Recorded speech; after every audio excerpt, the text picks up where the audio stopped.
जिन्होंने सदियों तक शूद्रों को पढ़ने लायक नहीं समझा, आज वो हमें फिल्म बनाने लायक भी नहीं समझते।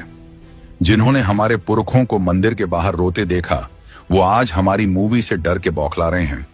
जिन्होंने झूठ का इतिहास लिखा, वो अब सच के ट्रेलर से भी कांप रहे हैं। तुम्हारे गुरुओं ने हमें चुप रहना सिखाया था, अब हमारे गुरु फूले ने हमें बोलना सिखा दिया है। तुम्हारे लिए ज्ञान का दरवाजा कभी खुला नहीं था, और अब जब हम दरवाजा तोड़कर अंदर आ रहे हैं तो तुम्हारी दीवारें कांप रही हैं। हमसे इतिहास छीना गया, अब हम वो इतिहास स्क्रीन पर वापस लाएंगे, और इस बार कोई मिटा नहीं पाएगा। ये वीडियो शुरू होने से पहले चेतावनी दे रहा हूं, ये सिर्फ कंटेंट नहीं, ये लहू में उतरने वाली क्रांति है। आपको देखना है तो देखो, वरना इतिहास आपका इंतजार नहीं करेगा।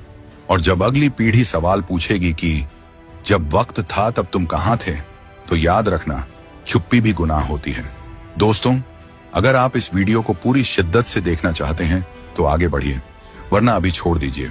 अगर आप चैनल पर पहली बार आए हैं तो सब्सक्राइब जरूर करिए और कमेंट में अपना जिला का नाम लिखिए, ताकि हमें भी पता चले कि ये विचार, ये चेतना कहां तक पहुंच रही है। जब कश्मीर फाइल्स सिनेमा हॉल में गूंज सकती है, तो फिर फूले फिल्म से इतनी घबराहट क्यों? ये सवाल अब सिर्फ एक फिल्म का नहीं, बल्कि एक पूरे सिस्टम का चेहरा खोलता है। कहानी सिर्फ एक मूवी की नहीं है, ये कहानी उस लॉ की है जो सदियों से बुझाने की कोशिश की गई। फूले एक ऐसी फिल्म है जो उस दौर की कहानी कहती है जब भारत गुलाम था, अंग्रेजों से भी पहले, मनुवाद से। जब एक महिला का स्कूल जाना पाप समझा जाता था, जब किसी शूद्र का ज्ञान देना अधर्म कहलाता था, उसी दौर में खड़े हुए दो नाम, महात्मा ज्योतिबा फुले और सावित्रीबाई फुले। लेकिन अब जब ये कहानी पर्दे पर आने वाली है तो मनुवादी पेट पकड़कर चिल्ला रहे हैं, ये फिल्म नहीं चलेगी। क्यों भाई? क्या इस देश का इतिहास सिर्फ राजा महाराजाओं का है? क्या सिर्फ उन्हीं लोगों की कहानी दिखाई जाएगी जो तुम्हारे वंश से आते हैं?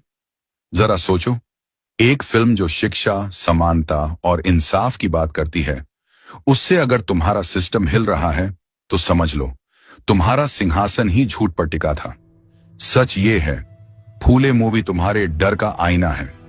डर इस बात का कि लोग जान लेंगे कि पहली महिला टीचर कोई सावित्री देवी नहीं, बल्कि सावित्रीबाई फुले थी। डर इस बात का कि दलित बहुजन समाज को पता चल जाएगा कि हमारे पुरखे भी महापुरुष थे, और उन्होंने तलवार नहीं, कलम और क्रांति से लड़ाई लड़ी। और सबसे बड़ी बात, इस फिल्म में मंदिर नहीं जलते, बल्कि ज्ञान की मशाल जलती है। और यही सबसे बड़ा खतरा है तुम्हारे लिए। तुम्हारे लिए राष्ट्र का